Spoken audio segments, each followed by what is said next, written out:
देशमुख, निंबाळकर, पाटील आणि चाकूरकर मोठ्या घराण्यांची मोठी प्रतिष्ठा यंदा लातूर आणि धाराशिव या दोन जिल्ह्यांमध्ये पणाला लागले आहे।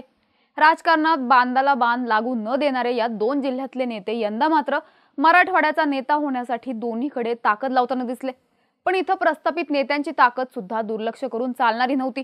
त्यामुळे लातूरच्या 6 आणि धाराशिवच्या 4 जागांवर घासून फाईट होईल असाच अंदाज वर्तवण्यात येत होता। पण या 10 जागांवर मतदानानंतरचं चित्र काय आहे, कोण बाजी मारतंय, कुठं घासून आहे हे पाहूयात। अर्थात हे निकाल नाहीत तर अंदाज आहेत।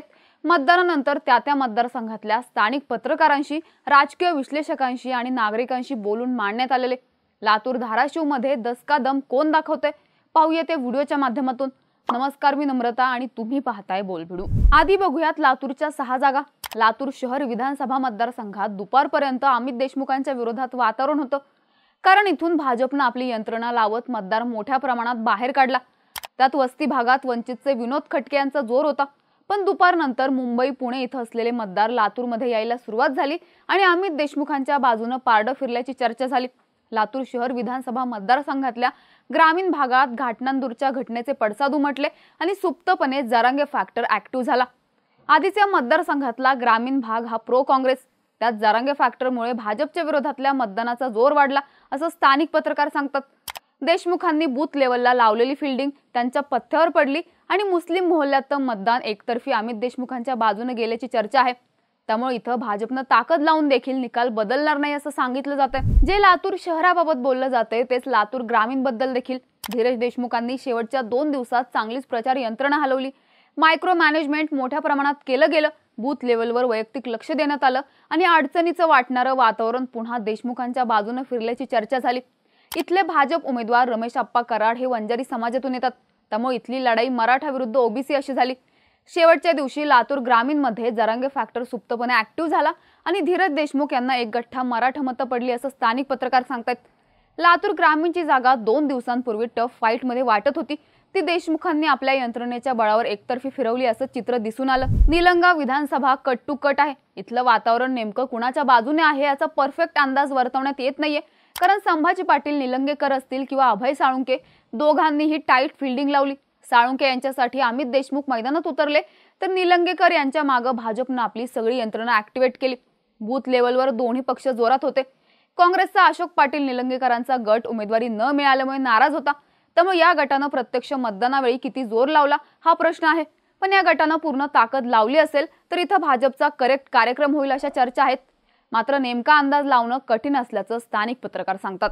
औसा विधानसभेत भाजपचे अभिमन्यू पवार आणि ठाकरे गटाचे दिनकरराव माने यांच्यात घासून फाईट झाली, पण ठाकरे गटाचे दिनकरराव माने प्लसमध्ये जातील असं स्थानिक पत्रकार सांगतात। ठाकरेंचे एकनिष्ठ म्हणून मिळालेली सहानुभूती आणि सुप्तपणे चाललेला जरांगे फॅक्टर मानेंच्या पथ्यावर पडला अशी चर्चा आहे। अभिमन्यू पवारांनी कार्यकर्त्यांच्या बळावर बूथ लेवलला फिल्डिंग लावली होती, पण ही फिल्डिंग मतांमध्ये म्हणावी अशी कन्वर्ट झाली नाही असं सांगितलं जातंय। इथला शेतकरी सोयाबीनच्या हमीभावावरून नाराज होऊन भाजपच्या विरोधात गेला, ज्याचा फटका भाजपला आणि पर्यायानं अभिमन्यू पवारांना बसला असं स्थानिक पत्रकार सांगतात। अहमदपूरमध्ये तुतारीचा आवाज मोठा असल्याची चर्चा आहे। इथं शरद पवारांचे विनायकराव पाटील, अजित पवारांच्या बाबासाहेब पाटलांना भारी पडल्याचं सांगण्यात येते। अहमदपूर मतदारसंघ हा पूर्ण ग्रामीण भाग असल्यामुळे इथं शरद पवारांना सहानुभूती होती। याशिवाय इथला मुस्लिम मतदार एक गठ्ठा तुतारीकडे गेल्यामुळे विनायकराव पाटलांना एज मिळाल्याची चर्चा आहे। बाबासाहेब पाटलांनी इथं यंत्रणा राबवली खरी, पण ती मतांमध्ये उतरली नसल्याचं बोललं जातंय। शरद पवार गटाचे कार्यकर्ते इथं चांगले ऍक्टिव्ह झाल्यामुळे तुतारीचा आवाज घड्याळाच्या काट्यांपेक्षा जोरात असल्याची चर्चा सुरू आहे। उदगीरमध्ये सुद्धा घड्याळ विरुद्ध तुतारी असा सामना झाला। शरद पवार गटाचे सुधाकर भालेराव विरुद्ध अजित पवार गटाचे संजय बनसोडे अशी लढत झाली। दोघांची यंत्रणा तुल्यबळ असल्यामुळे दोघांनी देखील मतदान बाहेर काढलं, पण इथली निवडणूक जातीय फॅक्टरवर गेली, ज्यात मराठा आणि ओबीसी मतदान हे भालेराव यांच्याकडे शिफ्ट झाल्याची चर्चा आहे। त्यात भाजपची स्थानिक यंत्रणा इथं बनसोडे यांच्या बाजूने म्हणावी अशी ऍक्टिव्ह नसल्यानं उदगीरमध्ये तुतारीचा आवाज असल्याचं बोललं जात आहे। आता धाराशिवच्या 4 जागांबद्दल बोलू। इथं ठाकरेंच्या ओमराजे निंबाळकरांचा पूर्ण फोर्स लागला होता, त्याला अमित देशमुख यांनी देखील साथ दिली। पहिली जागा धाराशिव विधानसभेची।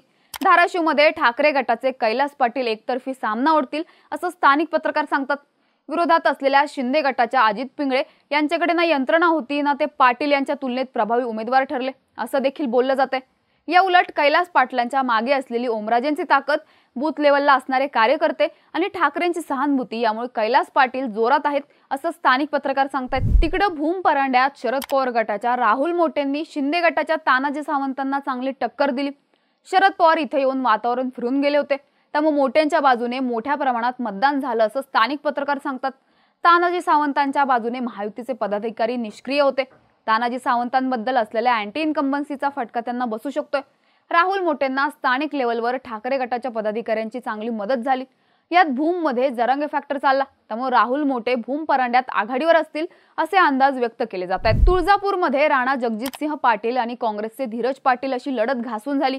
काही दिवसांपूर्वी काँग्रेसचे धीरज पाटील प्रचारात मागे पडले तसं चित्र होतं, पण स्थानिक लेवलवर शरद पवार गट आणि ठाकरे गटाने धीरज पाटलांना चांगली मदत केली। तुळजापूर आणि नळदुर्गच्या भागातून धीरज पाटलांना चांगलं मतदान झालं असल्याचं बोललं जातंय, तर राणा तुळजापूरच्या ग्रामीण भागात जोरात चाललेत, त्यामुळे इथला सामना कट टू कट झाला। यात तुळजापूरमध्ये जरांगे फॅक्टर चालला असेल तर राणांची विकेट पडू शकते असं स्थानिक पत्रकार सांगतात।